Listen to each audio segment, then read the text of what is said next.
Hi everyone, it's Elliot here. Hope you're doing well. Before I begin this video and you'd like to use OCD Recovery's coaching services, please reach out to Phil at ocdrecovery.com and he'll get back to you as quick as he can. So yeah, today guys, I just wanted to explain a bit about what self-acceptance feels like. And as you move along the journey and you get towards that journey of unconditionally accepting yourself, you will start to notice a few changes, all right? The way that in which you navigate the world is going to be a lot different. The way in which you potentially try to gain other people's approval is going to be different. And yeah, there's going to be lots of subtle changes that I just wanted to outline and highlight why it's so important that you strive for having that unconditional self-acceptance for yourself. Now, let's put the shoe on the other foot. So when your acceptance is very conditional, what happens is you're almost fighting yourself, right? Maybe it's a certain characteristic or trait. Maybe it's the shape of your nose or the shape of your face, right? Every time you see that in the mirror, what happens there is there's that internal fight. There's that look at it and think, oh, I don't like the look of that. There's that internal resistance. And you think, how do I get more of that? How do I get less of what I currently got? And you're constantly hyper aware of how that looks, all right? And because of those different things, maybe there's like some fat on your face or something that I used to have. What I'd do was I'd be very hyper aware of that.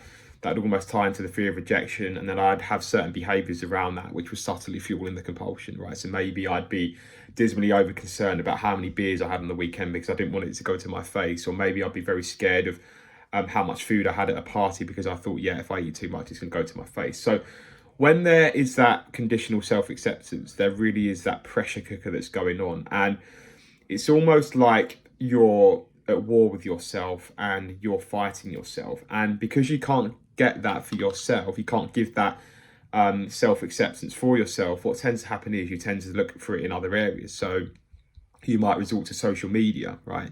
You might do lots of posts on social media just to try and get that feeling of approval, that dopamine hit from other people, all right? And then what you might do as well is you might be dismally over concerned with the fear of rejection because you can't give yourself that level of acceptance. You seek it in the external world. And because of that, what happens there is you get very scared of not having that approval, and you're very emotionally volatile because you're looking out there rather than inside. All right. So again, when you have very weak acceptance, you're going to look for it in other areas. All right. So it's important to be aware of that. And for me, that manifested in so many different ways. So as well as social media, I remember as well, like, it was almost like there were times when I'd lie a lot, right? Because I didn't think that I was okay the way that I was. I just wanted to fit in. I thought that I had to lie a lot to get by, just to sound cooler. Maybe I'd lie about doing certain things in my life or going to certain places or having certain things or having a certain amount of money because I wanted other people to approve of me because I couldn't approve of myself, all right? And when you're doing that with the intention of getting other people's approval, it's a complete disaster, right? What else might you do? You might be scared to disagree. You might be scared to rock the boat a little bit. You might not put your own self and your own choices first, all right? And it's just when you conditionally accept, or when you conditionally accept yourself, you just don't have that baseline level of peace or calm because you're constantly looking for it in other areas, like I said, and it's almost like you're waiting for your cup to be filled at any opportunity, but there's a hole in the bottom of that cup that's not going to quite be filled, right? So as you start to working on accepting yourself, right, what tends to happen is you lean on that foundation of acceptance that you put in place, and you are less concerned about what other people around you in the world thinks of you. I'm not saying that you don't get concerned about that, right? But you're being less pulled in a certain direction. You're less emotionally volatile about certain things, right? Maybe somebody compliments you, right? Maybe they compliment your hair or the way that your nose looks, right? You of course you feel good about that, but there isn't that extreme emotional euphoric moment where you think, oh, that means I'm good now. That means it's given me the approval that I finally saw. No, you're more sort of calm and stable. Whereas if somebody said something bad about you, you'd be less depressed about that because you're more so in that middle ground, right? You're very much more stable because you have that layer of self-acceptance. You know that you're okay the way that you are. You know that there's nothing really in the external world that's going to impact that. So you sort of stay on this relatively even keel, right?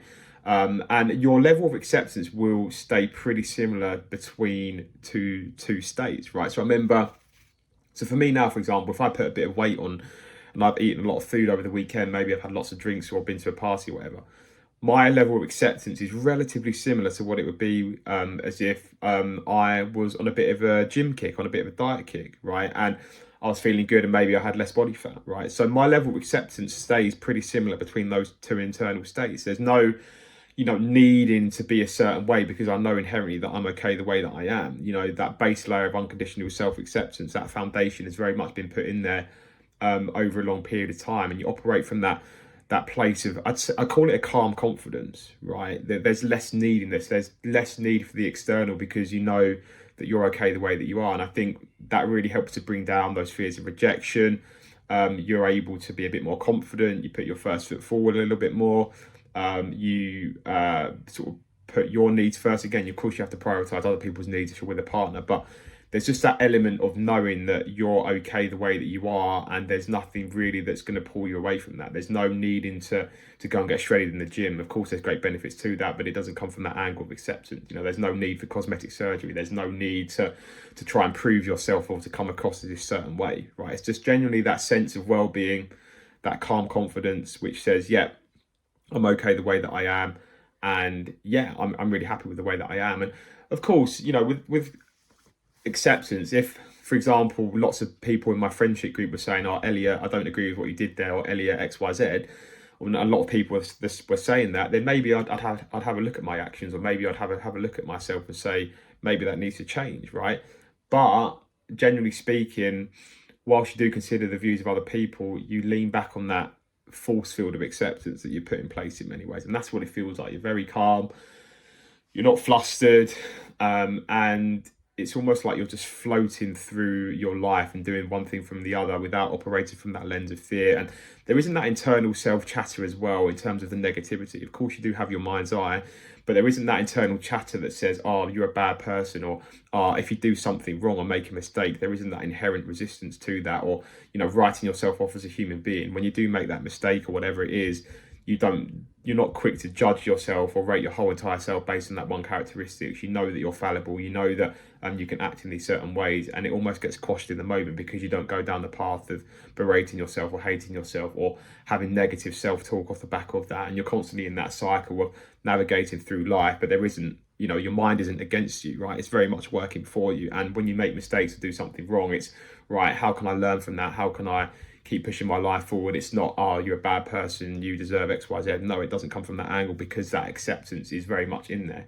All right, it's a very, very healthy way to be, and it's a very, very calm way to be. And of course, it has to be earned, right? You don't just wake up one morning and you have that acceptance. No, you develop and cultivate acceptance by looking at the various things about you. Your traits and characteristics, your physical traits, your actions, the way that you look. Also accepting other people, which really ties in with acceptance as well. So there's all those different moving parts that do help to form unconditional self-acceptance, and that emotional volatility that the OCD recovery journey has you on, as you become more rational about the core fears and give yourself that opportunity to accept yourself.